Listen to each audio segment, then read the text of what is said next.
Hello. Yes, good afternoon friends. Good afternoon friends.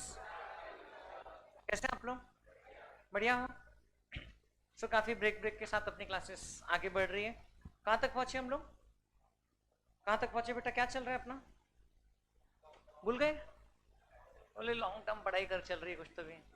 क्या long term? क्या long term borrowings, non current and current liabilities, ये major headings हमारे बचे हैं when we are talking about the equity and liability side. तो by the end of last class we have already completed the share holders fund वाला पूरा heading. उसके अंदर में शेयर होल्डर्स फंड के अंदर में तीन चीजें आती है ब्रॉडली। शेयर कैपिटल, कुछ याद है कि भूल गए सब? Share capital, reserves and surplus, and share money received against share warrants. कुछ याद आ रहा है क्या? फिर दूसरा मेजर हेडिंग था share application money pending allotment. देखिए इसीलिए जो मोमेंटम रहता है ना कितना इंपॉर्टेंट रहता है। अभी गैप के बाद में क्लास हो रही है तो आप भूल जाते हो, आप लोग पढ़ते तो हो ही नहीं। अभी तो प्रेशर भी नहीं आ रहा है ना इसका, लेकिन momentum is there for very important. तो जो रोज का रोज पढ़ते हैं ना वो बहुत इंपॉर्टेंट रहेगा। आगे हम लोग जब फुल फ्लेजेड रिज्यूम करेंगे क्लासेस तब देखना कैसा चीज़ें ज़्यादा डिफिकल्ट भी रहेगी लेकिन और इजीली होगी। अभी तो बहुत इजी चीज़ें हैं जो बहुत डिफिकल्टी से हो रही है। सो उसके बाद में हम लोग ने देखा classification between non current and current. So liabilities are classified as liabilities are classified as non current और रेदर एज करंट। उसका हम लोग ने डेफिनेशन पढ़ा था, याद है क्या? कुछ 4 पॉइंट्स थे। Under 4 circumstances a liability can be classified as a current liability if the obligation to pay arises within if the obligation to pay arises within the operating cycle period or within 12 months। तो दोनों में से कहीं भी अगर बैठता है, so basically we can say operating cycle period or 12 month whichever is higher। तो उसके अंदर में अगर हमारा obligation to pay है, एक्सपेक्टेड टू पे है, एक्सपेक्टेड पेमेंट पीरियड, तो हम लोग उसको क्लासिफाई करते हैं एज करंट लाइबिलिटी। लाइबिलिटी तो है ही, एज करंट लाइबिलिटी। अब उसके अलावा उसमें और दो चीजें थी। एक था if it is a liability for the held for the purpose of trading. याद है क्या? Liability which was held for the purpose of trading. And ये वाला था when there is no unconditional right to defer, मतलब to postpone the settlement for at least 12 months after the reporting date.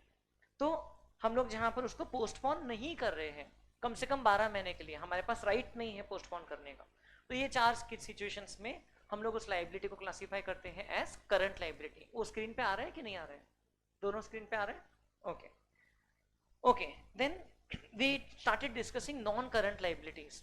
अब before I go into this further, देखिए हमने थोड़ा सा बात किया है ऑलरेडी लॉन्ग टर्म बोरोइंग्स का। देखिए उधर लॉन्ग टर्म बोरोइंग्स है, अब इसको आप कंपेयर कीजिए करंट लाइबिलिटीज के साथ में। करंट लाइबिलिटीज में क्या है? Short term borrowings. तो जो माइनर हेडिंग्स है उसमें क्या क्या कॉमनैलिटीज है। फिर इधर देखिए करंट लाइबिलिटीज में सबसे नीचे का एक पॉइंट है शॉर्ट टर्म प्रोविजंस। इधर नॉन करंट लाइबिलिटीज में सबसे नीचे का पॉइंट क्या है? Long term provisions. फिर नॉन करंट लाइबिलिटीज में डिफर्ड टैक्स लाइबिलिटी आता है नेट, जो कि करंट लाइबिलिटीज में नहीं आता है। Now what is this deferred tax? We will discuss about this. तो ये एक हमारा नेक्स्ट आइटम है।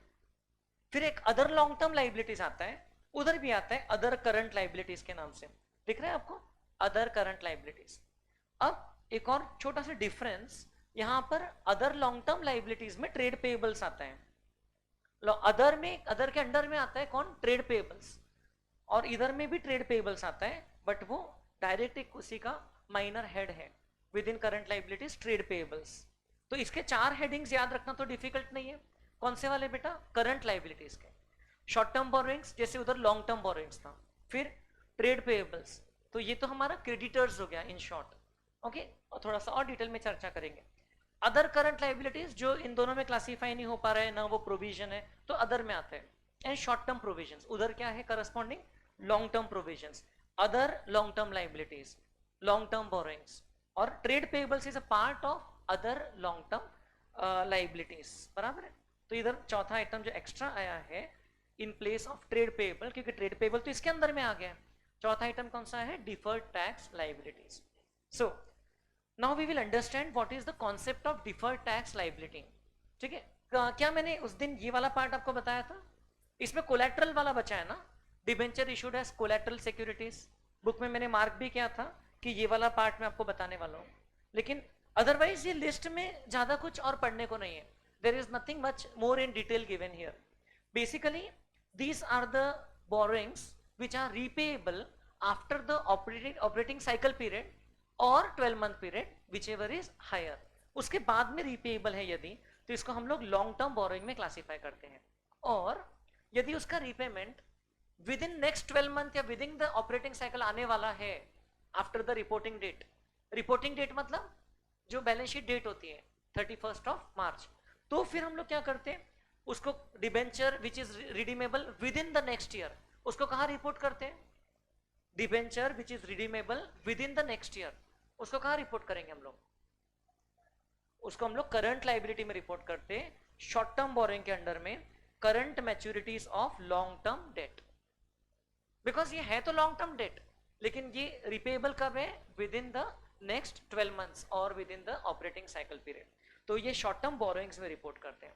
So normally speaking, debentures by nature are issued for a longer period. Debentures are not those type of liabilities which are normally taken for a very small period. 6 महीने के लिए कोई debenture issue नहीं करती है company, even bonds वगैरह. Okay, normally speaking रहते हैं कुछ कुछ शॉर्ट ड्यूरेशन बॉन्ड्स होते हैं, कुछ कुछ अल्ट्रा शॉर्ट ड्यूरेशन बॉन्ड्स भी होते हैं, लेकिन जनरली स्पीकिंग ये थोड़े से लॉन्गर टर्म के रहते हैं. लेकिन अगर उसका रीपेमेंट पीरियड अगले 12 महीने के अंदर या ऑपरेटिंग साइकिल पीरियड के अंदर आने वाला है, तो उतने पार्ट का क्लासिफिकेशन हम लोग इसके अंदर में कर लेते हैं. आपको उस दिन बताया भी था, एग्जांपल कंपनी के 10 लाख रुपीस के डिबेंचर्स इशूड हैं, 10 लाख रुपीस के, जिसमें से 2 लाख का रिडेम्पशन अगले 1 साल के अंदर में आने वाला है, तो कंपनी यहां पर 8 लाख ही शो करेगी. यहां पर लॉन्ग टर्म के अंदर में, नॉन करंट के अंदर में 8 लाख और रिमेनिंग 2 लाख यहां पर शो करेगी, current मैच्योरिटीज of long term debt. समझ रहे हैं क्या कुछ?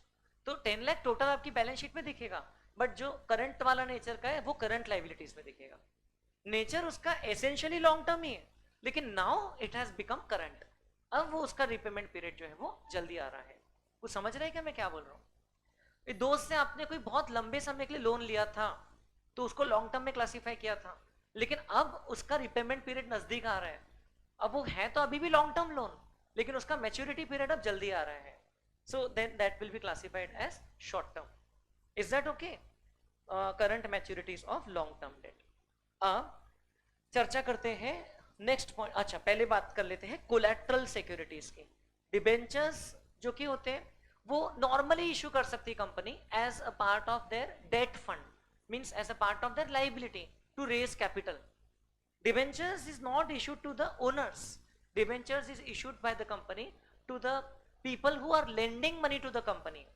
To the lenders, the company is a borrower of the money from the people. Against the borrowing, the company issued instrument called as debentures. Debenture earlier used to be a physical certificate. Debenture certificate होता था जिसमें company accept करके देती थी कि हम आपको इतने पीरियड के बाद में रीपेमेंट करेंगे, रिडेम्पशन होगा, एंड ये रेट ऑफ इंटरेस्ट के हिसाब से पेमेंट करेंगे. अब फर्क सिर्फ इतना है कि these days these debentures are not physical written instruments, but they are issued in dematerialized form. Demat form में इशू होते हैं, but the nature remains the same. Debenture का जो नेचर है वो अभी भी सेम है. It is still borrowing for a company. Company को अगर पैसा रेज करना है तो पूरा पैसा शेयर कैपिटल इशू करके रेज नहीं करती रहेगी, है ना. कंपनी को कोई प्रोजेक्ट के लिए अभी एक लोन लेना है तो बैंक से भी लोन ले सकती है कंपनी, पब्लिक डिपॉजिट्स भी इशू कर सकती है, या कंपनी डिबेंचर से बॉन्ड्स के जरिए पैसा रेज कर सकती है, which can be broken into various parts. Okay, तो जरूरी नहीं कि सारे डिबेंचर एक ही पार्टी को इशू करना है. There can be multiple debenture holders, multiple bond holders. तो एक कंपनी को मान लो 10 करोड़ रुपीस का कैपिटल रेज करना है. कैपिटल मतलब शेयर कैपिटल नहीं बोल रहा हूँ, 10 करोड़ का वर्थ मनी रेज करना है. तब वो विदाउट डाइल्यूटिंग देयर ओनरशिप को छेड़ना नहीं है, तो कंपनी क्या कर सकती है, बॉन्ड इशू ला सकती है. अब बॉन्ड इशू या debenture issue generally company market में जो रेट ऑफ इंटरेस्ट लोगों को एक्सपेक्टेड है उसके हिसाब से लाएगी. So if the people are already getting say returns of 7% from FD and people are getting say returns of 14 to 15% from equity. अब इक्विटी का रिटर्न तो कोई फिक्स नहीं होता है, but the expectation of the people is say 14 to 15% in equity. So debenture will be falling somewhere between FD, उसका जो rate of interest है, and equity. Why? Because debenture is from the angle of an investor, it is little more riskier as compared to FD, bank fix deposit हो गया या government securities हो गया, क्योंकि उसमें तो पैसा डूबने का चांस और कम है. गवर्नमेंट सिक्योरिटीज में तो जैसे आरबीआई के आप बॉन्ड्स ले रहे हो, गवर्नमेंट बॉन्ड्स जो आरबीआई इशू करती है, उसमें तो 5-5.5% का रेट मिलेगा, जो इन्फ्लेशन को भी शायद बीट नहीं करता है, क्योंकि वो तो ऑलमोस्ट इतना रिस्क फ्री है. मतलब कि जब इंडिया पूरी कंट्री डूबेगी तभी वो डिबेंचर वो बॉन्ड डूबेगा आपका, आरबीआई बॉन्ड्स, तो उसका रेट तो सबसे कम रहेगा. It is considered as risk free. Okay, मतलब निग्लिजिबल रिस्क तो हमेशा ही रहता है. अगर पूरा देश ही डूब गया तो आपका भी इन्वेस्टमेंट, आपका हर एक इन्वेस्टमेंट डूबेगा फिर, except for few like physical gold, है ना. गोल्ड का गोल्ड लेकर के आप दूसरे कंट्री में भाग सकते हो, लेकिन अदरवाइज पूरा देश ही डूब गया तो वो बॉन्ड्स भी डूब सकते हैं. लेकिन दैट हैपेंस वंस इन से few centuries, that does not happen over and over again, and specially if the economy is robust and well managed. Like Indian economy is actually doing quite well in the world scenario. पता है क्या आपको, globally India की economy में growth का ही prediction है आने वाले 15-20 साल, compare to so many major economies, specially of the western countries and Japan and even China. सो हमारी इकोनॉमी में रिसेशन आएगा. अभी चलो रिसेशन आ भी गया तो भी इकोनॉमी नहीं डूबने वाली है, just like it happened with economy of few countries such as कुछ समय पहले पाकिस्तान की इकोनॉमी के साथ हुआ था, लोग आटा के लिए लाइन में खड़े थे, है ना. श्रीलंका में हुआ था, inflation touched 30% 40% per year. Venezuela का आप केस स्टडी करो, वेनेजुएला को तो बर्बाद किया गया था अमेरिका के द्वारा. ऐसे जिम्बाब्वे है, तो कुछ कुछ जगह हाइपर इन्फ्लेशन आ जाता है. External forces also act, political influence भी रहता है. जॉर्ज सोरोस जैसे लोगों का नाम सुना होगा आपने. तो और फिर इनहेरेंट इकोनॉमी में उतनी कैपेसिटी नहीं रहती है कि वो उसको ठीक ठाक बना के चल सके.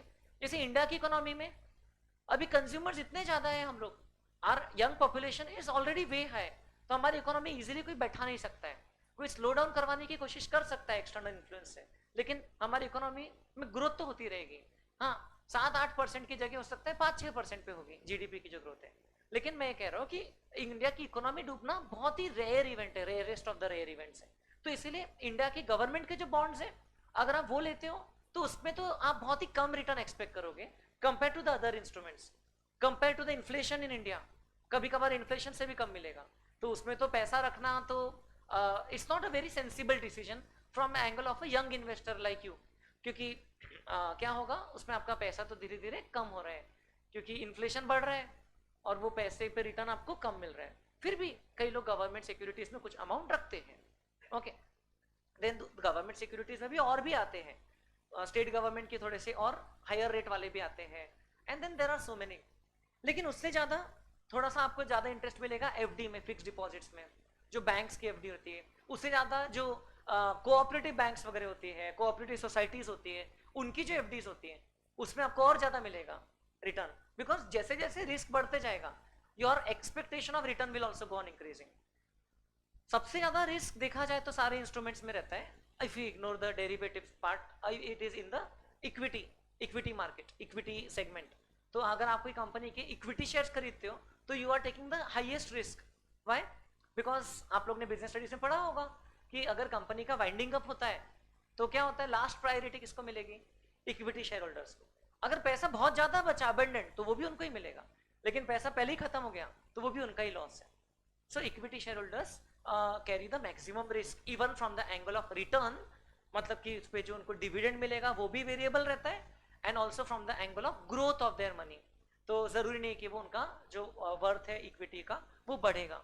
उधर डोनाल्ड ट्रंप उधर छीकेगा तो इधर वापस है. सो वो कहते हैं कि when America sneezes the world catches fever. तो Indian economy also is one of them. Indian economy also catches fever. और डोनाल्ड ट्रंप तो रोज सुबह उठ करके नया नया अनाउंसमेंट करते जाते हैं अभी. सो बहुत ही इंटरेस्टिंग जियोपॉलिटिकल आपने को सिचुएशन देखने को मिल रही है. कमिंग बैक, तो debentures are the instruments, debentures and bonds which lie somewhere in between say bank FDs and equity. Bank FDs और इक्विटी के बीच में लाई करता है. These are borrowings from the angle of the company. Company ये पैसा बोरो कर रही है डिबेंचर होल्डर्स से, जो कि इन्वेस्ट कर रहे हैं कंपनी में वो पैसा, but not as an owner but as a lender. They are assured by the company of fixed returns. Returns इसमें गारंटीड है कि आपको हम 8%, 10%, 11% जो भी प्रॉमिस किया उतना रेट से रिटर्न देंगे। अगर आपका 1 लाख का नॉमिनल वैल्यू का डिबेंचर है और 8% का रिटर्न प्रॉमिस किया है और मान लो ईयरली इंटरेस्ट प्रॉमिस किया है, तो आपको साल में एक बार 8,000 रुपए का इंटरेस्ट मिलेगा। Sometimes the interest may be promised, many times it is monthly, sometimes it may be quarterly, तो वो तो डिबेंचर के इशू के टर्म्स के हिसाब से रहता है। But having said all that, these debentures and bonds are quite similar to each other and they both are categorized as liabilities and not as a part of shareholders fund. इसको हम लोग debt instrument बोलते हैं। Is this very very clear to you? So it increases the company's borrowings. Now what happens is, अगर आप bank से loan लेने जाओगे, आज के डेट में there are many apps such as buy now pay later वाले कुछ apps हैं, है ना, जिसमें आप लोग ने कभी ऑनलाइन शॉपिंग किया होगा तो आपको ऑप्शन रहता है। I don't know whether as a student you are allowed, but then मैंने जो पढ़ा हो ऐप्स के बारे में, तो वो तो किसी को भी अलाउ कर देते और बाद में पैसा रीपे नहीं किया तो बहुत हैरास करते। So it's very easy to get credit today, get loan today, because कई लोगों का बिजनेस मॉडल ही उस पर सर्वाइव कर रहा है ना। There are such certain apps और certain such provide service provider. But अगर आपको एक से बहुत बड़ी आपको फैक्ट्री सेटअप करने के लिए अगर आपको से 10 करोड़ रुपए का लोन लेना है, तो क्या है, छोटे मोटे ऐप में 2-4 डॉक्यूमेंट अपलोड करोगे तो आ जाएगा 10 करोड़ का loan, without any history, without any credit standing, नहीं आएगा ना। तो आपको अगर लोन चाहिए तो आपको एक कहावत है, to get a loan you need to first prove that you don't need a loan. मतलब कि आपको पहले प्रूव करना पड़ेगा कि भाई हम लोग बहुत फाइनेंशियली साउंड है, ये हमारा फ्यूचर का बिजनेस प्लान है, उसको फाइनेंस रिपोर्ट भी बोलते हैं, ठीक है, प्रोजेक्ट फाइनेंस की रिपोर्ट बोलते हैं। वो हमको बैंक को सबमिट करना पड़ेगा और प्रूफ करना पड़ेगा हमको जरूरत नहीं है आपकी लोन की, लेकिन आपको यदि अच्छे प्रॉफिट्स कमाना है तो आप हमको लोन दे सकते हो ताकि हम आपको इतना इंटरेस्ट चुका सकें। So these things are done by say chartered accountants and other financial consultants जो आपको लोन दिलवा सकते हैं, वो उनका कमीशन रखते हैं। 10 करोड़ की लोन में अगर 1% भी रख लिया तो उनको तो बढ़िया 10 लाख रुपए मिल गया फीस, है कि नहीं? देखने को कितना ईजी लगता है। सो ये जो है, these are say long term loans which we receive, which we take from the banks. अब अगर आपका बहुत बड़ा नाम है, जैसे आप रिलायंस इंडस्ट्रीज लिमिटेड ही हो और आपकी कंपनी की बैलेंस शीट बहुत स्ट्रांग है, उसके बेसिस पर आप जाकर के लोन मांग रहे हो, तो मोस्टली तो आपको मिल जाएगा। Every bank would like to associate with you, because bank का बिजनेस क्या है बताइए? बैंक क्या चाहते हैं? बैंक तो डिपॉजिट्स लेती है और लोन देती है। इन सिंपल वर्ड्स, बैंक भी पैसे का ही ट्रेडिंग कर रही है, एक कम रेट पे डिपॉजिट लेती है लोगों से, डिपॉजिट में प्रॉमिस करती है कि 6-7% रिटर्न देंगे और लोगों को लोन देती है 10-12-15% में, एंड वो जो स्प्रेड रहता है दैट इज द मार्जिन, और उसमें वो अपने खर्चे काट के बाकी का बैंक का नेट प्रॉफिट है। क्या बैंक चैरिटेबल एंटिटी है या कमर्शियल एंटिटी है?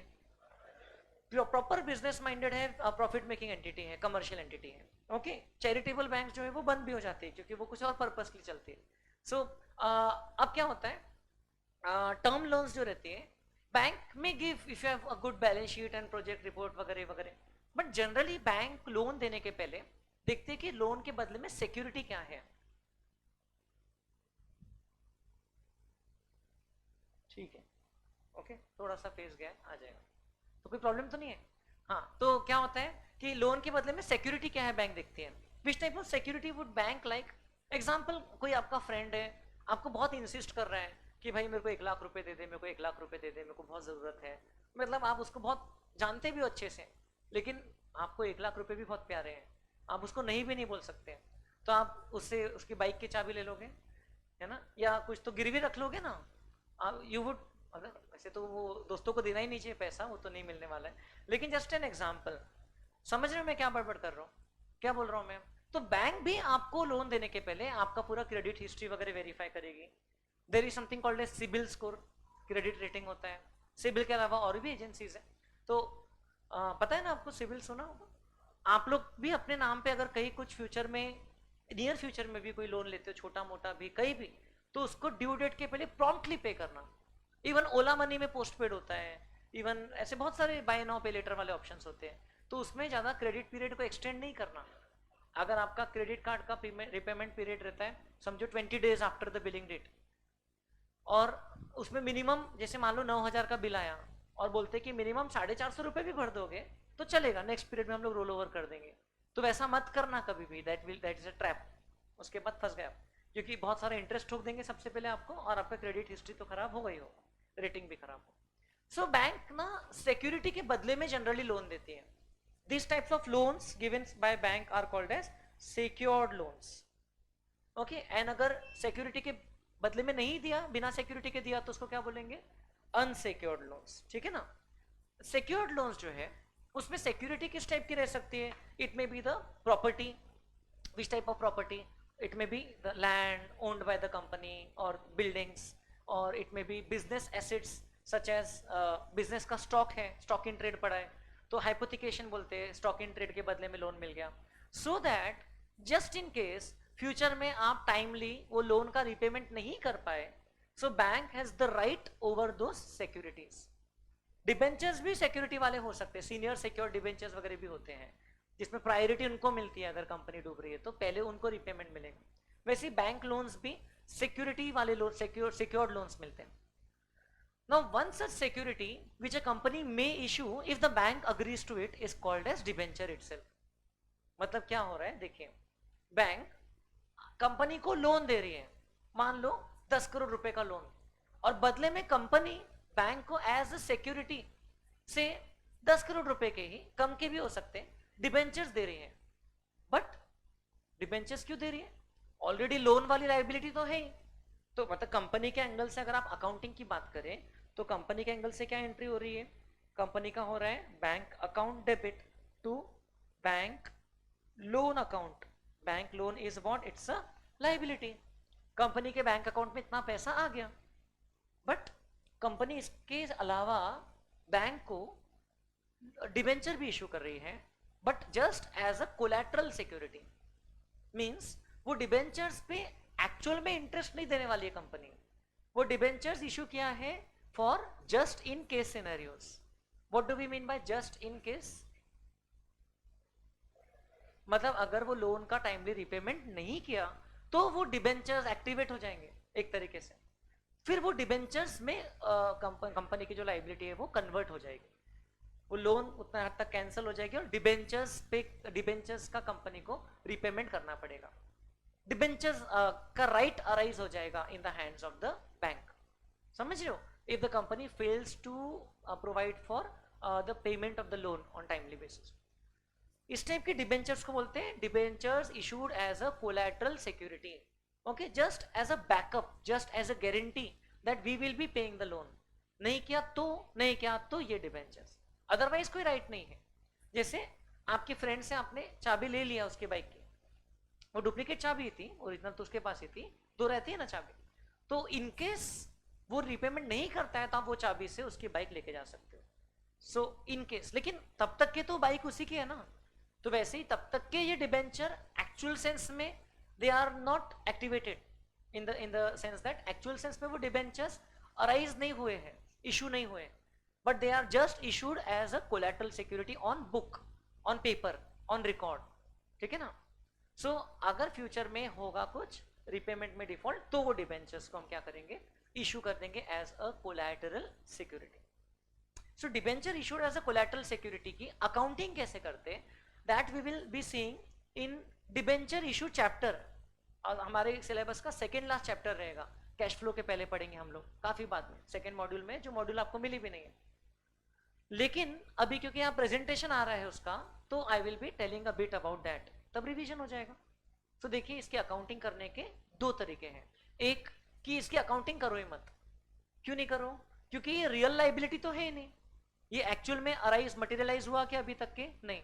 तो don't record, don't pass any journal entry, ना डेबिट करो ना क्रेडिट करो, just disclose it as an additional presentation item under the loans category.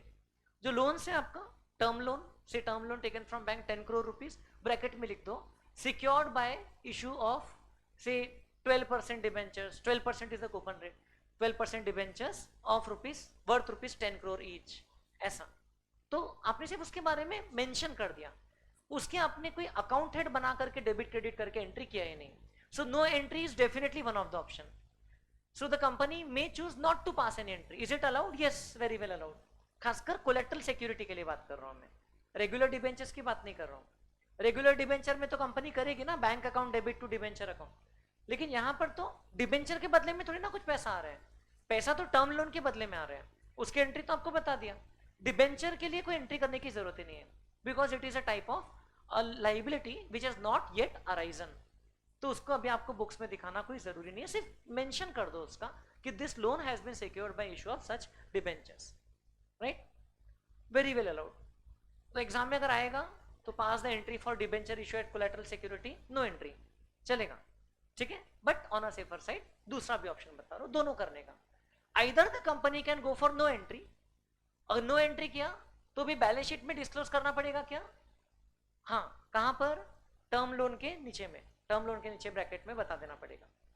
और अगर एंट्री करना ही चाहते हैं तो डिबेंचर्स तो कंपनी के लिए लाइबिलिटी है ये वाली, जो एक्चुअल में अराइज नहीं हुए, लेकिन अगर होंगे तो क्या बनेंगे, लाइबिलिटी, तो डिबेंचर अकाउंट को करेंगे क्रेडिट, लाइबिलिटी बढ़ती है तो क्रेडिट करते हैं ना बेटा, और लेकिन ये एक्चुअल में तो लाइबिलिटी है नहीं, तो एक टेम्पररी अकाउंट बनाएंगे जिसका नाम रखेंगे डिबेंचर सस्पेंस अकाउंट। क्या नाम रखेंगे, धीरे, सस्पेंस है तो धीरे बोलना है, debenture suspense account, debenture suspense account को करेंगे डेबिट और डिबेंचर अकाउंट को करेंगे क्रेडिट।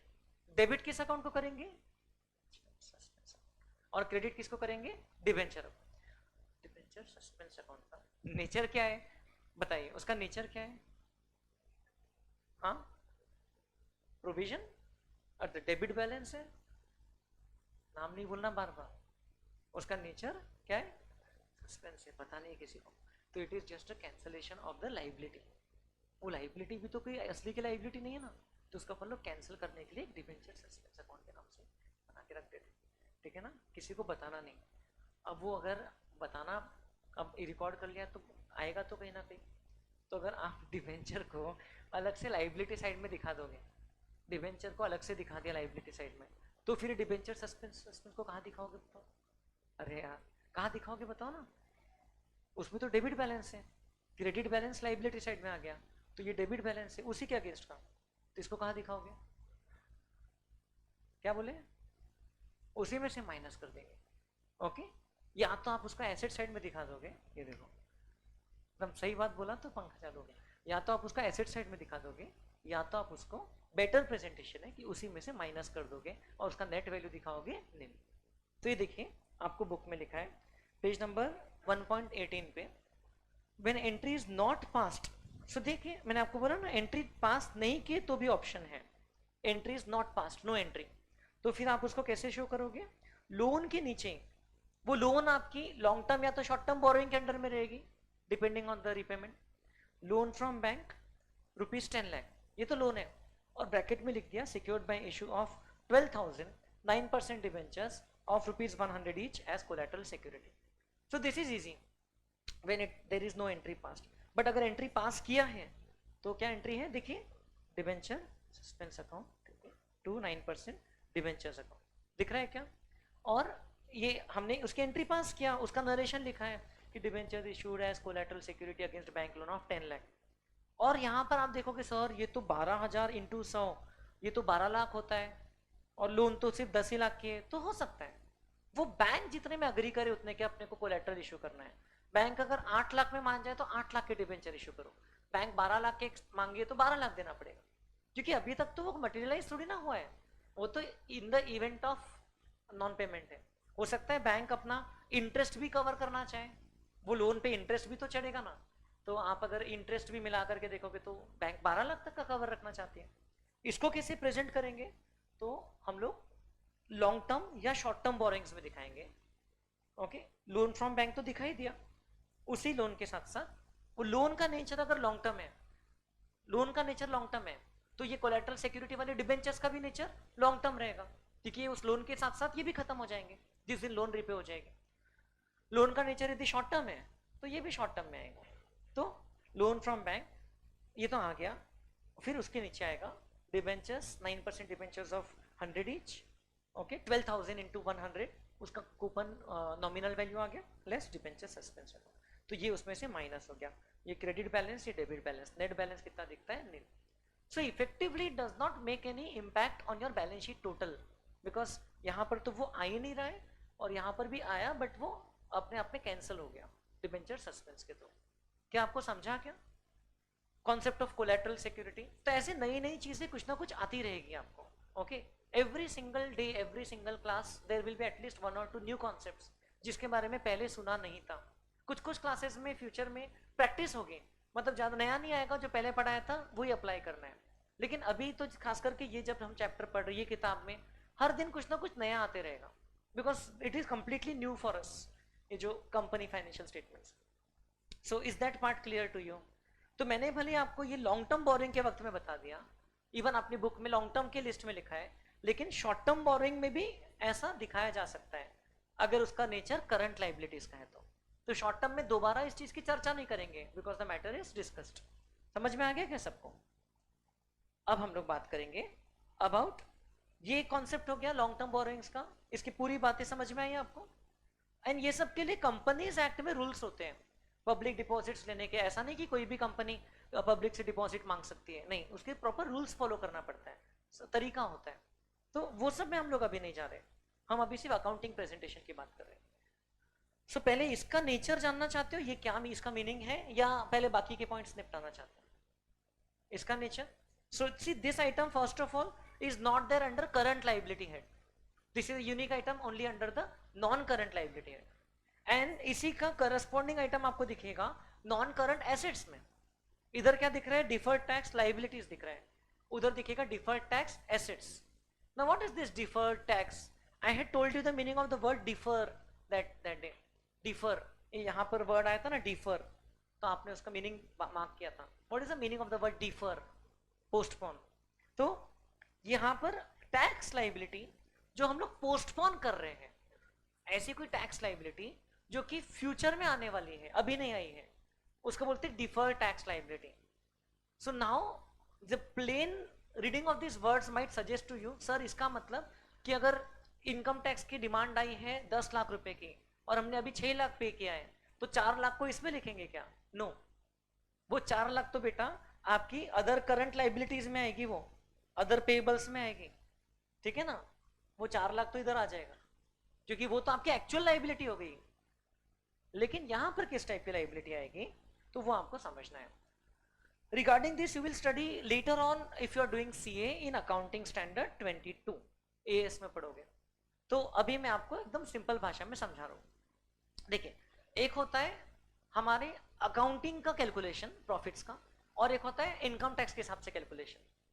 अभी हम लोग यहाँ पर टैक्स बोल रहे हैं, मतलब इनकम टैक्स की बात कर रहे हैं। We are not talking about GST और कस्टम ड्यूटी और any other tax, we are talking about income tax. Okay, so क्या आपको पता है कि अकाउंटिंग का जो प्रॉफिट आता है और इनकम टैक्स का जो प्रॉफिट आता है वो अलग अलग हो सकता है? कैसे हो सकता है अलग अलग? Provisions, reserves. ओके, रिजर्व्स तो वैसे भी प्रॉफिट के बाद ही रहता है, तो अकाउंटिंग का प्रॉफिट तो रिजर्व्स के पहले ही रहता है, इनकम टैक्स का भी प्रॉफिट रिजर्व्स के पहले रहता है। But yes, provision, income tax में प्रोविजन का डिडक्शन अलाउड नहीं है, अकाउंट्स में प्रोविजन को माइनस कर देते हैं, है ना, खर्चा बोल देते हैं। सो यस, प्रोविजन का एक डिफरेंस हो सकता है। और अकाउंटिंग का प्रॉफिट और इनकम टैक्स के प्रॉफिट में फर्क क्यों हो सकता है? एनीबडी? अकाउंटिंग के प्रॉफिट में और इनकम टैक्स के प्रॉफिट में फर्क क्यों हो सकता है? एनीबडी? यस,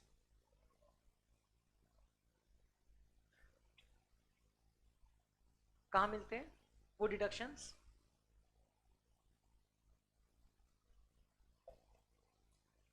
मतलब आप कह रहे हो इनकम टैक्स में मिलते हैं, अकाउंट्स में नहीं मिलते?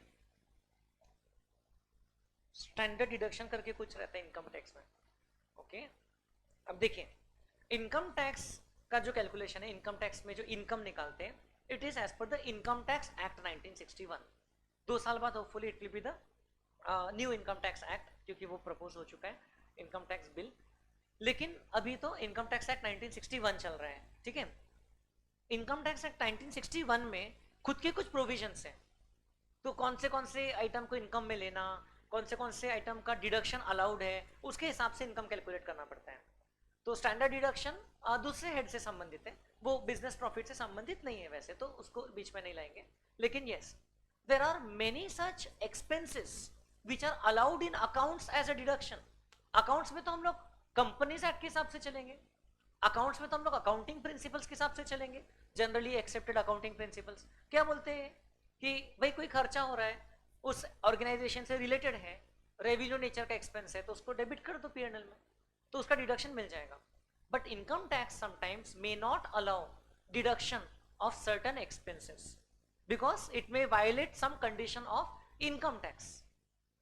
फॉर एग्जाम्पल, आपको पता है कि अगर हम लोग बिजनेस रन करते हैं तो हम लोग 10,000 रुपए से ज्यादा का कैश में खर्चा नहीं कर सकते. कर सकते, लेकिन इनकम टैक्स में उसका डिडक्शन नहीं मिलता है. जैसे कैप्स ने मान लो से आपको पार्टी दिया एग्जाम्पल, और कैश एग्जाम्पल मानने में क्या जा रहा है, और कैप्स ने क्या किया, वो पार्टी का जो खर्चा किया एक ही पार्टी को देना था. पार्टी मतलब वो पार्टी, और खर्चा दिया पार्टी को, वो दूसरी पार्टी. समझ रहे हो क्या? एक वेंडर को पेमेंट किया कैप्स ने, कितना, मान लो से 50,000 रुपए का खर्चा आया, पूरा कैश में दे दिया, तो अकाउंट्स में तो उसका डिडक्शन ले सकते हैं क्योंकि अकाउंटिंग के एंगल से तो ये खर्चा हुआ है ना, रेवेन्यू एक्सपेंडिचर. लेकिन इनकम टैक्स में अलाउड नहीं रहेगा. इनकम टैक्स में देयर इज अ सेक्शन, मैं उसमें सेक्शन में जा के आपको कंफ्यूज नहीं करूंगा, बट जो बोलता है कि आप सिंगल डे में 10,000 रुपए से ज्यादा का पेमेंट करते हो एक खर्चे के लिए, तो आपको वो उसका डिडक्शन नहीं मिलेगा. ठीक है ना? तो मतलब अपना अकाउंट्स का प्रॉफिट 50,000 से कम हो गया है, और इनकम टैक्स के हिसाब से जो प्रॉफिट है वो कम नहीं हुआ है, तो इनकम टैक्स के हिसाब से प्रॉफिट अभी ज्यादा रह गया, अकाउंटिंग के हिसाब से प्रॉफिट कम हो गया. समझ रहे क्या? वैसे ही और भी बहुत सारे प्रोविजंस हैं. It is highly complicated. India का जो इनकम टैक्स एक्ट है वो अगर आप सीख गए तो पूरे वर्ल्ड का कोई भी कंट्री का इनकम टैक्स एक्ट आसानी से सीख लोगे. इंडिया का इनकम टैक्स एक्ट इतना बढ़िया है, इतना कॉम्प्लिकेटेड है, आपका पूरा दिमाग के पूरे स्क्रू अप टाइट कर देगा. तो there are so many provisions. तो अकाउंटिंग प्रॉफिट्स और टैक्सेबल प्रॉफिट्स में बहुत फर्क हो सकता है. One of the major difference item is depreciation. Depreciation उसमें भी एक इनकम टैक्स में आपने कुछ सुना क्या, ओल्ड रिजिम न्यू रिजिम ऐसा कुछ होता है? ओके, तो एक ओल्ड रिजिम होती है इनकम टैक्स. उसमें आप जिस साल नया मशीनरी खरीदते हो, नया मशीनरी खरीदते हो अपने फैक्ट्री के लिए, मैन्युफैक्चरिंग यूनिट के लिए, तो आपको एडिशनल डिप्रिसिएशन मिलता है इनकम टैक्स में. अकाउंट्स में आपको ऐसा कोई एडिशनल डिप्रिसिएशन नहीं मिलता है. डिप्रिसिएशन मिलता है मतलब कोई लाके देता है कैश वैश नहीं. डिप्रिसिएशन मिलता है मतलब डिप्रिसिएशन एक्सपेंस का डिडक्शन प्रॉफिट में से. प्रॉफिट कम होगा तो आपका फायदा होगा ना, और प्रॉफिट कम में कैसा फायदा? आपका प्रॉफिट कम आएगा तो टैक्स लाइबिलिटी कम आएगी. सो ज्यादा डिडक्शन अलाउ होगा तो खुशी की बात है. इनकम टैक्स में तो लॉस हुआ तो अपन खुश होते हैं, अरे वाह लॉस हो गया है ना. मैंने तो अभी मार्च एंड में बहुत सारे लॉसेस बुक किए मेरे म्यूचुअल फंड वगैरह में. लॉसेस बुक करना मतलब वो लॉस को एक्सेप्ट किया, हाँ भाई बेच दिया उसको म्यूचुअल फंड इन्वेस्टमेंट को, और वापस खरीद लिया उतने में, लेकिन उतना लॉस रिकॉर्ड हो गया. अब वो लॉस क्या करेगा, मेरा टैक्स बचाएगा. सो इफ यू अंडरस्टैंड, बहुत इंटरेस्टिंग चीज है वो. ठीक है, मुझे बहुत बोर मारती है लेकिन अभी आता है तो मैं उसका फायदा उठा लेता हूँ. So coming back to the point, depreciation income tax के हिसाब से रेट्स ही अलग है. एडिशनल तो चलो और एक बात हो गई, लेकिन नॉर्मल डिप्रिसिएशन के भी जो रेट्स हैं अकाउंटिंग के हिसाब से कंपनीज एक्ट के रेट्स लगते हैं, और इनकम टैक्स में इनकम टैक्स एक्ट के हिसाब, इनकम टैक्स रूल्स के हिसाब से रेट लगते हैं. तो दोनों में बहुत फर्क है. So deduction as per accounting will be different than deduction as per tax. हमेशा ऐसा कोई जरूरी नहीं है कि अकाउंटिंग में ज्यादा डिडक्शन मिलेगा टैक्स में कम मिलेगा, ऐसा कुछ नहीं है. कभी ऐसा हो सकता है कि टैक्स में ज्यादा डिडक्शन मिल जाए, अकाउंटिंग में कम मिले, तो उस केस में टैक्सेबल प्रॉफिट कम हो जाएगा. और कभी ऐसा हो सकता है कि अकाउंटिंग में ज्यादा डिडक्शन मिल जाए, टैक्स में अभी कम मिले. अब ये जो डिफरेंस होता है ना, ये जो अकाउंटिंग प्रॉफिट और टैक्सेबल प्रॉफिट का, ये डिफरेंस दो टाइप का होता है. एक होता है परमानेंट और एक होता है टेम्पररी. परमानेंट डिफरेंस का मतलब होता है कि जो फ्यूचर में कभी रिवर्स नहीं होने वाला है डिफरेंस, वो कारण से. जैसे कि आपने 50,000 का कैश में पेमेंट कर दिया, तो इनकम टैक्स में फ्यूचर में कभी वो अलाउ नहीं होगा, अकाउंट्स में तो अलाउ हो गया है. This is called as a permanent difference. Accounts में तो आपने ले लिया उसका डिडक्शन. इसके कारण ये जो डिफरेंस है, परमानेंट डिफरेंस है, इसके कारण कोई डिफर्ड टैक्स एसेट या लायबिलिटी बनाना नहीं पड़ता है, बिकॉज ये कभी फ्यूचर में रिवर्स होने नहीं वाला है. बट जैसे डेप्रिसिएशन की बात करते हैं, एक सिंपल एग्जांपल लेता हूं. मान लो कोई एसेट है से मशीनरी, उसका अकाउंट्स में डेप्रिसिएशन का रेट है 10% और इनकम टैक्स में डेप्रिसिएशन का रेट है मान लो 20%. रहता नहीं है लेकिन एग्जांपल दे रहा हूं. अकाउंट्स में कितना बोला मैंने, 10%, और इनकम टैक्स में 20%. तो और ये भी मान लो कि सिंपल स्ट्रेट लाइन मेथड से हो रहा है, तो इनकम टैक्स में तो आप 5 साल में पूरा डिप्रिशिएट कर दोगे एसेट को, और अकाउंट्स में 10 साल में करोगे। अब ध्यान से सुनो मैं क्या बोल रहा हूं। पहले 5 साल तक के आपका अकाउंट्स का डिप्रिसिएशन 10% ही रहेगा, 10-10 रुपए रहेगा, और टैक्स में डिप्रिसिएशन 20-20 रुपए रहेगा। तो पहले 5 साल में आपका टैक्सेबल इनकम सिर्फ यही डिफरेंस के कारण अगर देखे तो कम आएगा as compare to accounting income, क्योंकि अकाउंटिंग में तो 10 का ही डिडक्शन लिया है। तो आपके टैक्सेबल इनकम पे जो टैक्स आएगा, एक्चुअल टैक्स आएगा, वो आप कम दोगे। और अकाउंटिंग के इनकम के हिसाब से जो टैक्स का रेट लगा के टैक्स दिखता है वो ज्यादा दिखता है। आपने एक्चुअल टैक्स तो कम दिया है लेकिन टैक्स दिखता कितना है, ज्यादा।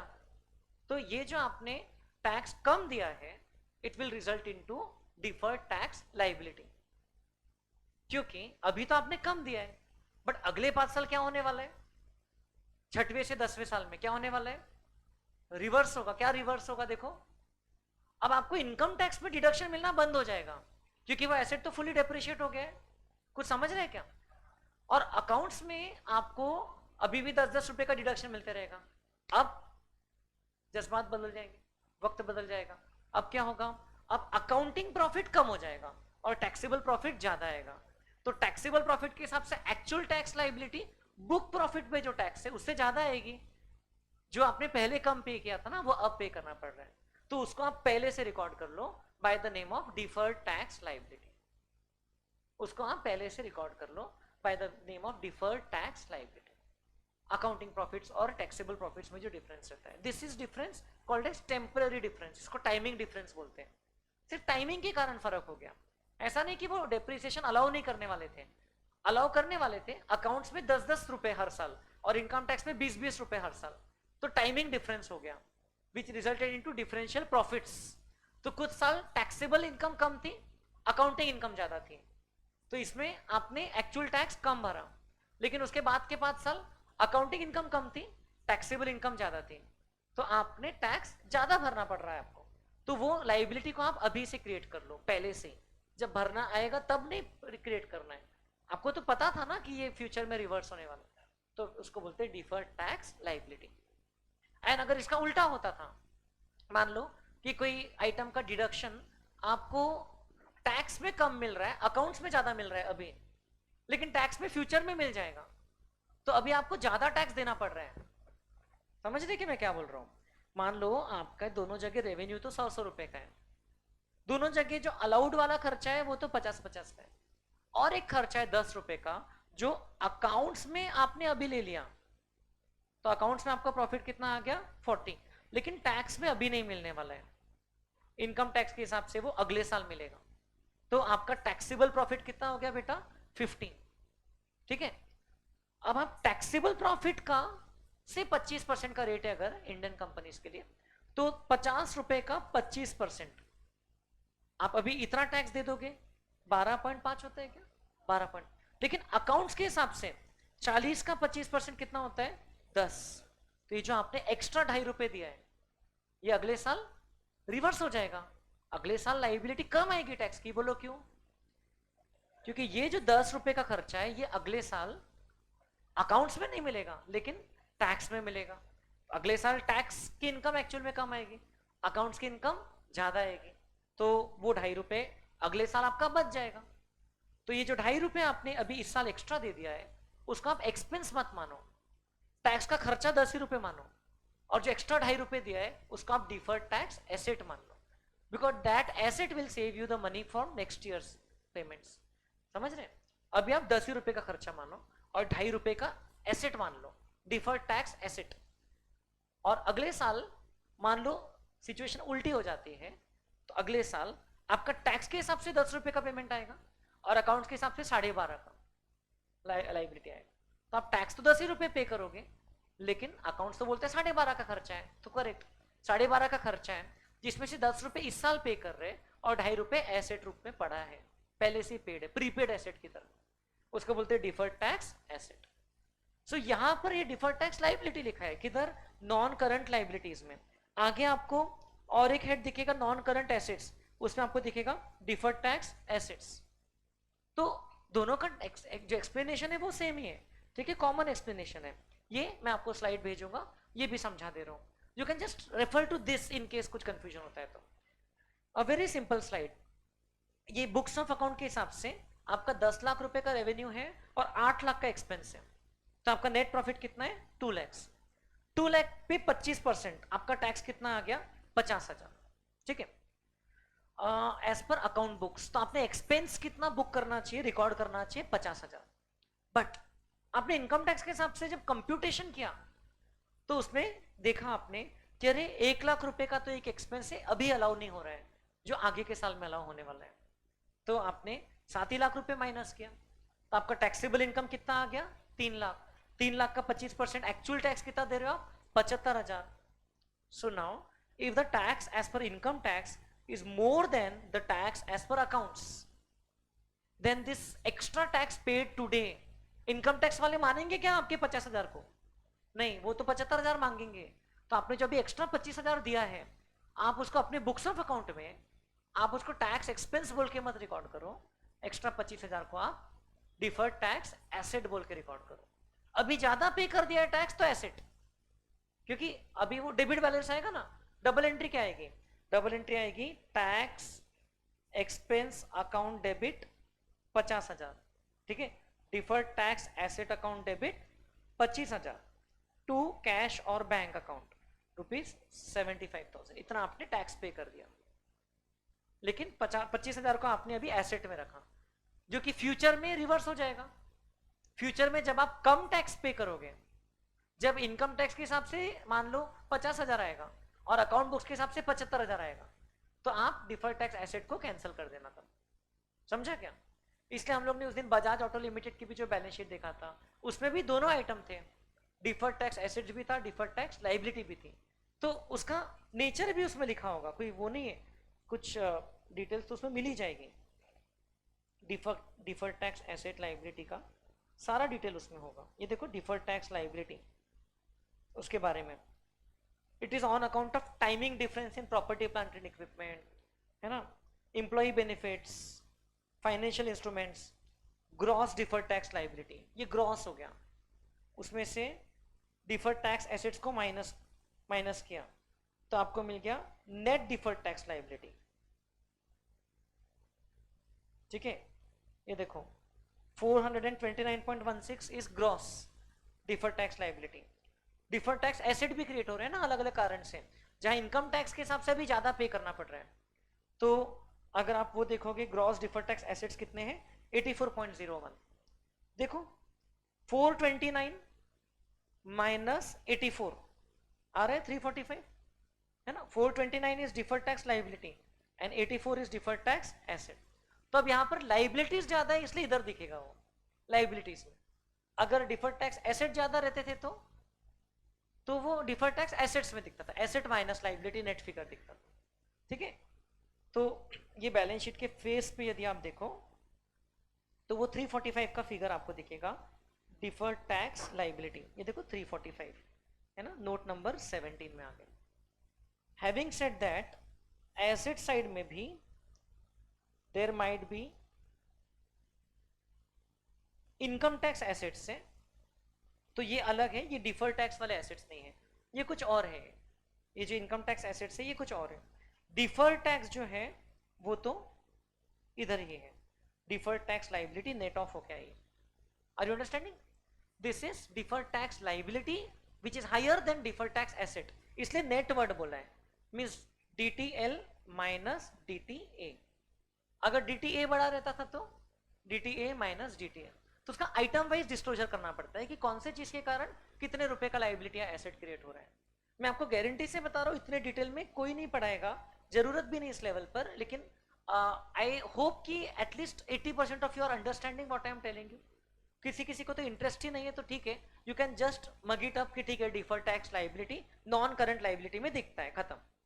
और ये कुछ तो भी टैक्स और अकाउंट्स के डिफरेंस का आइटम है, तो समझ ही जाएगा. So if tax paid as per income tax rules is more than the tax expense as per account books, it results into creation of deferred tax asset, but only due to timing differences, not due to permanent differences. And if the opposite happens, tax paid this year is less as compared to the tax expense as per account books, it results into deferred tax liability. In future you will have to pay more if there is a timing difference then. Is that okay? So ये आपको किताब में इसके बारे में बहुत short में दिया है. क्या कहाँ दिया है? ये इतना सा दिया है पेज नंबर 19 पे. कोई एग्जाम्पल नहीं है, कुछ नहीं, नथिंग डूइंग. बैलेंस शीट में बस दिखा दिया है कि इसको नेट करके दिखा देते हैं. They are neither actual liabilities nor actual assets. जिसमें हम लोग हमारे कैलकुलेशन के लिए बना के रखे. एक्चुअल एसेट नहीं है, टेंजिबल एसेट नहीं है जो हमारी कोई प्रॉपर्टी को रिप्रेजेंट कर रहा है. Nothing tangible which you can sell to anybody. ये सिर्फ एक्सपेक्टेशन में है कि फ्यूचर में हमारी टैक्स उतनी बच जाएगी क्योंकि पहले ज्यादा पे कर दिया. और डिफर्ड टैक्स लाइबिलिटी भी हम लोग अभी से फ्यूचर लाइबिलिटी को रिकॉर्ड करके रख रहे हैं. लाइबिलिटी तो इस साल ही क्रिएट होगी बट पे हम फ्यूचर में करेंगे ऐसा बोल रहे हैं, इसलिए उसका नाम दिखा है deferred tax. So this is very interesting thing. हम लोग जब स्टूडेंट्स थे तब 12th में तो बिल्कुल नहीं समझता था, सीए फाउंडेशन में भी नहीं था, सीए इंटर लेवल पर भी नहीं था, लेकिन हमको सर ने बताया था तो कॉन्सेप्ट वाइज मुझे समझ गया था. सीए फाइनल के सिलेबस में था एक्चुअली, लेकिन हुआ ये कि सीए इंटर के एग्जाम में उस पर क्वेश्चन आ गया था, एकदम logical question, and because conceptually समझा था तो मुझे उसका बेनिफिट मिल गया. तो इसलिए समझने का बहुत महत्व है. अगर आप याद कर लोगे तो एग्जाम के क्वेश्चन को शायद टैकल नहीं कर पाओगे. यहाँ पर ये वाले चैप्टर पे क्वेश्चन क्या आएगा इसका, कुछ नहीं, बस ये आएगा डिफर्ड टैक्स लाइबिलिटी किधर दिखाते हैं. तो आपको क्या बताना पड़ेगा, under head non current liabilities, that's it. लेकिन उसका नेचर क्या है वो मैंने आपको समझाया. In case accounting income is more than taxable income it results into deferred tax liability. क्यों, ये आपको समझा. अकाउंटिंग इनकम ज्यादा है तो अकाउंटिंग टैक्स ज्यादा आएगा और टैक्सेबल एक्चुअल टैक्स कम आएगा. तो मतलब आपको फ्यूचर में ज्यादा पे करना पड़ेगा. अभी कम पे किया तो लाइबिलिटी क्रिएट कर लो, अभी ज्यादा पे किया अकाउंटिंग के हिसाब से जो आ रहा है उसके कंपैरिजन में तो एसेट क्रिएट कर लो ऐसा. बट यहां पर उन्होंने वर्ड लिखा है नेचर जो है टेम्पररी नेचर का जो है, डिफरेंस ऑफ टेम्पररी नेचर, जिसको टाइमिंग डिफरेंस बोलते हैं, जिसको टाइमिंग डिफरेंस बोलते हैं, उसी के कारण ही अगर डिफरेंस क्रिएट हुआ तो ही ये क्रिएट करना है. जो परमानेंट नेचर के डिफरेंसेस हैं उसके कारण अगर कुछ अलग अलग आ रहा है तो आपको डीटीए या डीटीएल क्रिएट करने की जरूरत नहीं. Is that okay? मैं एक साथ दो जगह की टॉपिक्स करते जा रहा हूं. बाद में जब एसेट्स में हम डिफर्ड टैक्स एसेट देखेंगे तो don't expect me to explain it all over again. You can ask me very well, लेकिन मैंने वो चीज अभी करवा दिया है. ठीक है, वो चीज अभी हो चुकी है. Is that clear? वैसे ही जब मैंने debenture issued as collateral security बताया लॉन्ग टर्म बोरोइंग्स के अंदर में, वही लॉजिक शॉर्ट टर्म बोरोइंग्स में भी रहेगा, तो वहां दोबारा डिस्कशन नहीं होगा. देन नेक्स्ट चीज क्या आती है, other long term liabilities, which is very easy. Other long term liabilities जो लॉन्ग टर्म बोरोइंग्स नहीं है एज सच, लेकिन लाइबिलिटीज है जिसको हमको 12 महीने के बाद या ऑपरेटिंग साइकिल पीरियड के बाद पे करने का है, तो वो इसलिए लॉन्ग टर्म में आ गई है और उसके लिए कोई मेजर हेड देने की जरूरत नहीं है, तो उसको अदर लॉन्ग टर्म में सॉरी माइनर हेड की जरूरत नहीं है, तो उसमें डाल दिया उसको. अब उसमें आते हैं trade payables. Trade payables are normally the sundry creditors and bills payable. अब सन्ड्री क्रेडिटर्स तो हम सबको पता है, मतलब कि जो हमारे बिजनेस की क्रेडिटर्स हैं, जिन लोग ने हमको गुड्स बेचा या सर्विसेज दी, वो सब, तो वो हमारे पेएबल्स है. और बिल्स पेएबल होता है, दीज आर, सीए वाले स्टूडेंट ने शायद फाउंडेशन में पढ़ा होगा, बट अदरवाइज मैं आपको सबके लिए बता रहा हूं. Bills payable are simple instruments which we have accepted and given to the other party, in which we have accepted our obligation to pay certain amount after a certain period of time. Okay, कि हम आपको 3 महीने के बाद इतना payment कर देंगे. अब यहाँ पर ये दोनों आइटम नॉर्मली तो ट्रेड पेएबल के अंडर में आते हैं, और trade payable normally if nothing is given current liabilities के अंडर में आता है. ट्रेड पेएबल करंट लाइबिलिटीज के अंदर में आता है. फिर ये पूरा का पूरा ऐसा का ऐसा नॉन करंट में क्यों दिख रहा है, यहां पर क्यों दिख रहा है वही चीज, अगर उसका एक्सपेक्टेड पेमेंट पीरियड कोई सिचुएशन में 12 महीने या ऑपरेटिंग साइकिल पीरियड से ज्यादा जा रहा है तो उसको हम लोग क्लासिफाई करेंगे as other long term liabilities. बस. तो this is a rare thing, ये ऐसा हमेशा नहीं होने वाला है, this is a rare occurrence. तो जैसे इक्विटी एंड लाइबिलिटीज में आप देखोगे तो इधर अदर नॉन करंट लाइबिलिटीज है, नोट नंबर 18 है ना, उसमें शायद हमको दिखेगा. ये तो 28 पे पहुंचे, नोट नंबर 18। देखो अदर नॉन करंट लाइबिलिटीज, सिर्फ ये एक ही आइटम है इसमें, है ना, ये वाली इनके इसमें एक ही आइटम है। और इन्होंने ट्रेड पेबल्स, ये तो करंट वाला है, ये जो ट्रेड पेबल्स है तो करंट लाइबिलिटीज का पार्ट इनके बैलेंस शीट का। अदर नॉन करंट लाइबिलिटीज में सिर्फ एक ही आइटम दिया इन्होंने, एन्युटी पेबल टू वीआरएस और वेलफेयर स्कीम ऑप्टीज, तो ये वॉलेंटरी रिटायरमेंट स्कीम होती है, तो उनको इतना 19 लाख रुपीज का एन्युटी पेबल है, कुछ एनुअल पेमेंट्स करना पड़ता है। नॉन करंट में रखा because this amount will be payable after their operating cycle period और 1 year period whichever is higher. तो इसमें ये बजाज ऑटो लिमिटेड के इसमें ट्रेड पेएबल या बिल्स पेएबल के नाम से, क्रेडिटर्स के नाम से अदर नॉन करंट में कुछ भी नहीं आया। So it's a very rare thing कि इसमें आएगा। नॉर्मली आपके क्रेडिटर्स किस में दिखेंगे, करंट लाइबिलिटीज में दिखेंगे, समझ रहे क्या। और उसके अलावा और क्या आता है अदर लॉन्ग टर्म लाइबिलिटीज में, उसमें आता है प्रीम, कौन सा prim, premium on red, red क्या होता है, प्रीम ऑन रेड ऑफ डेब्ट, premium on redemption of debentures. तो अगर आप कोई डिबेंचर्स को रिडीम करने का वादा कर रहे हो और आप बोलते हो कि 100 रुपए के डिबेंचर को हम 105 में रिडीम करेंगे फ्यूचर में, तो जो एक्स्ट्रा 5 रुपए आप देने का वादा कर रहे हो आज इशू के दिन, 5 साल बाद हम 5 रुपए एक्स्ट्रा देंगे, तो उसकी लाइबिलिटी को आपको अभी रिकॉर्ड करना पड़ता है। ये हम लोग डिबेंचर इशू चैप्टर में पढ़ेंगे। एंड वो लाइबिलिटी को शो किधर करते हैं हम लोग, as other non current liabilities या अदर लॉन्ग टर्म लाइबिलिटी, समझ रहे क्या। क्योंकि वो प्रीमियम कब पे करना है, अभी अगले साल नहीं, कब करना है, 5 साल के बाद डिबेंचर का जब रिडेम्पशन आएगा। देखो लिखा है इफ डिबेंचर और इवन प्रेफरेंस शेयर्स के केस में, पहले से प्रेफरेंस शेयर्स में भी आपने बोल दिया कि रिडेम्पशन करेंगे इसका से 5 साल बाद एंड 100 रुपए के शेयर को 102 में रिडीम करेंगे, तो जो एक्स्ट्रा 2 रुपए देने का वादा किया है ये हमारे लिए लाइबिलिटी है। हर एक प्रीमियम प्रॉफिट नहीं होता है, ये प्रीमियम हमारा एक तरीके से लॉस है कि नहीं, तो उसको हम लोग अभी रिकॉर्ड कर लो। प्रूडेंस सीखे थे ना हमने, प्रूडेंस क्या बोलता है, record all the known losses today, है ना, एंटीसिपेटेड लॉसेस को अभी रिकॉर्ड कर लो। तो उसके अगेंस्ट में जो लाइबिलिटी खड़ी हुई वो यहां पर दिखेगी, other long term liabilities other category में दिखेगा, premium on redemption of debentures and premium on redemption of preference shares. ये शॉर्ट में लिख दिया है, इफ दिस डिबेंचर्स और preference shares against which this premium is being talked about are redeemable after 12 months or operating cycle period, because if they are redeemable within 12 month period, तो वो debenture और preference share खुद ही कहां दिखने वाले हैं, current liabilities में दिखेंगे, अदर करंट लाइबिलिटीज में, ठीक है, वो इसमें दिखेंगे, current मैच्योरिटीज of long term debt में दिखेंगे। अब उस केस में क्या होगा, उनका जो प्रीमियम है वो भी इधर ही दिखेगा, समझ रहे क्या, अगर वो 12 महीने के अंदर ही पेएबल है, बट 12 महीने से ज्यादा है तो इधर दिखेगा। सो अभी के लिए यहां पर अल्प विराम, और फिर हम लोग इससे आगे कल की क्लास में कंटिन्यू करेंगे। Thank you.